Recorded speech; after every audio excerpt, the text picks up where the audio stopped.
तो अब हम सिटी में आ चुके थे और ये देखो कितना अच्छा वायलिन बजा रहे हैं ये। और यहाँ पे हर जगह क्रिसमस की वजह से ऐसे छोटे छोटे स्टॉल लगे हुए थे और भीड़ भी मतलब कम थी।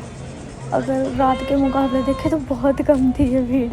और फिर हम अपना यहाँ पे फूड पैक करवा लाए थे। मैंने लिया था सब, इन दोनों ने लिए थे बर्गर। और यहाँ पे हमने आलू टिक्की बर्गर खाए इतने टाइम बाद, फाइनली मिल गए। लेकिन वो इंडिया जैसे बिल्कुल नहीं थे, बट ये था कि हाँ खाए आलू टिक्की बर्गर, यही बहुत बड़ी बात थी। तो ये थी यहाँ की क्रिसमस डेकोरेशंस। बाकी हमने सोचा कि रात को आके फ़ोटोज़ करा लेंगे, पर भीड़ की वजह से नहीं हुआ। यहाँ पे ये पार्टी चल रही थी और ये ओल्ड अंकल एंजॉय कर रहे थे, तो भैया और उन्हें और मोटिवेट कर रहे थे।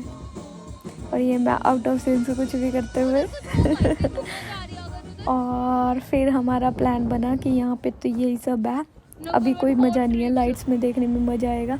ये सब में लाइट जलनी थी और यहाँ पे एक वाटर शो भी होना था। तो हमने सोचा कि चलो अभी तो बीच पे चलते हैं और वहाँ से कार्निवल में जाएंगे। तो अब हम यहाँ पे कर रहे थे ट्रैम का वेट। ये रहे यहाँ पे सब कार्निवल वगैरह, बट रात को सब लाइट ऑन होंगी तो हम रात को फिर से आएंगे। We are on beach again. तो हम उस दिन गए थे दूसरी एडवेंचर वाली साइड पे, लेकिन आज हम आए हैं जहाँ पे बंदे स्विमिंग करते हैं उस वाली साइड पे, जहाँ पे मतलब प्रॉपर सेटिंग एरिया वगैरह होता है। तो हमारे साइड में बहुत सारे अंग्रेज ने कर रहे थे swimming, but for obvious reasons हम साइड में थे क्योंकि हम वीडियो बना रहे थे। तो ये लोग अपने यहाँ पे समुद्री जहाज ढूंढने लग गए, मतलब योट वगैरह। तो ये इन दोनों की फ़ोटो में मैं कहा इनको भी थोड़ा ऐड कर ही देती हूँ। और ये है शार एरिया यहाँ पे, जैसे कि ओपन शार होते हैं। तो यहाँ पे ये लोग अपने तंबू लगा के खड़े थे, पूरे ढोलक वोलक पूरी वाइब बना रखी थी। इससे पहले भी कितने बंदे मिले हमें गिटार वगैरह वाले, तो मतलब बहुत अच्छा लगता है, ये ओपनली सिंगिंग कर रहे होते हैं।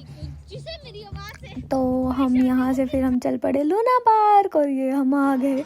और ये थी हमारी सबसे फर्स्ट राइड, जो कि बिल्कुल 360 घूम रही थी। ये ऐसे ऊपर जाके रुकती है और फिर घूमती है। और ये थी हमारी सेकंड वाली राइड जिस पे हमें बाद में जाना था। तो यहाँ पे आने के लिए जो हम येलो पास दिख रहा है तो हमें ये लेना पड़ता है। तो अगर हम 20 रुपीज़ की लेते हैं तो उसमें यहाँ की पार्क की एंट्री और एक राइड फ्री होती है। लेकिन हमने लिया था 55 रुपीज़ का पास, इसमें सभी राइड्स अनलिमिटेड होते हैं, अनलिमिटेड फ्री राइड्स। तो हम आ गए थे अपनी इस वाली राइड में। और ये लेने के बाद जो हमारी हालत हुई, गला बिल्कुल ही मतलब ख़राब हो गया था। मेरी बातों से समझ आएगी यहाँ पे, लेकिन मज़ा बहुत आया। फिर हम गए थे इस वाली राइड पे, मतलब जाने वाले थे। और यहाँ पे हर राइड में क्यों थी, तो ऐसा देखना कि भाई जिस दिन कम भीड़ हो तो उस दिन जा पाए। हम सारी राइड्स पे नहीं जा पाए थे। मैंने 5 राइड्स ली थी, इन्होंने दोनों ने 4 ली थी। तो यहाँ पे छोटी मोटी क्यों मिल ही रही थी हर राइड पे। तो मतलब एक के बाद ही एक, तो वो आधा घंटा खड़े रहना मतलब बहुत टाइम वेस्टिंग सा था। और ये हम ऊपर जाने वाले थे। ऊपर पता नहीं फोन निकाला जाएगा कि नहीं, बट अभी आ गए हैं।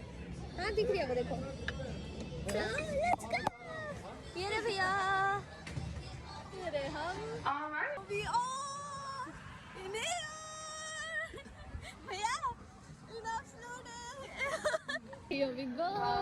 यहाँ पे हर राइड में यही था कि ऐसे बॉक्स बने हुए थे, वहाँ पे हमें अपना सारा सामान रखना था। फ़ोन वगैरह अलाउड नहीं थे। मैं तो फिर भी किन्हीं राइड्स पे ले गई थी, बाकी अलाउड नहीं थे बिल्कुल भी।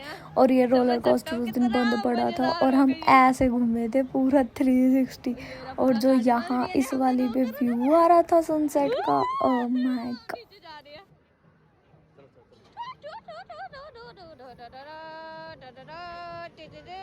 मैं इनको मसल दूंगी। के बाद गए थे हम इस वाली राइड पे। इसकी हमारे पास कोई वीडियो नहीं है तो मैं बाद में डाल दूँगी, देख लेना। मतलब मैं लिंक डाल दूँगी कि कैसी राइड होती है। ये ऐसे खड़ा हो जाता है, पूरा नीचे से पूरा ऊपर तक खड़ा हो जाता है। और बाद में ये मैं अपना बचपन का सपना पूरा करने के लिए गई थी इन घोड़ों पे जो ऊपर नीचे होते हैं। तो इंडिया में मोस्टली ये होता है कि बच्चों के एंट्री होते हैं, लेकिन यहाँ पे बच्चे बूढ़े बड़े सब बैठ सकते थे। बीच में एक बड़ी चेयर भी रखी थी सेंटा वाली, तो उधर बैठ सकते थे। ये मेरी लास्ट राइड थी इन दोनों की, तो वो पहले वाली ही लास्ट थी। तो वो भी बहुत ज़्यादा फास्ट थी। मतलब जो चेयर वाली थी उसमें तो मतलब झूला भी पूरा घूम रहा होता है और उसके ऊपर जो जिन चेयर्स पे हम बैठे रहते हैं वो भी पूरी घूम रही होती है। तो वो तो मतलब हद डरावने। और उसके बाद हम गए थे जो ये मैंने लास्ट वाली दिखाई, उसमें आपको मतलब आप दोनों 2 बंदे भी बैठ सकते हैं एक ही उसमें बॉक्स में, जो कैबिन्स होते हैं उनके, और एक बंदा भी बैठ सकता है। उसके अंदर कोई सीट बेल्ट नहीं होती, अपना आराम से ये साइड्स वाले पकड़ के बैठो और वो झूला बैठे हुए से बिल्कुल सीधा खड़ा होएगा। और अब इतना तेज़ होता है ना, कान में सिन बजता है, मतलब बहुत तेज़ होता है। तो हर राइड इतनी मज़ेदार थी ना। तो हमने ओवरऑल $55 पे किए थे, जिनमें हमें, और हर एक राइड $20 की थी, जिसके लिए आपको वापस आना पड़ता। और ये हम वापस आ गए थे डेकोरेशन दिखाने के लिए। यहाँ पे इतनी ज़्यादा भीड़ थी कि हम आगे जा ही नहीं पाए, मतलब पैर रखने तक की जगह नहीं थी। तो हमने ज़्यादा कुछ नहीं किया, मतलब फिर हम घर ही चले गए थे कि कोई फ़ायदा नहीं है इतना भीड़ में जाने का, क्योंकि हम ऑलरेडी देख तो चुके ही थे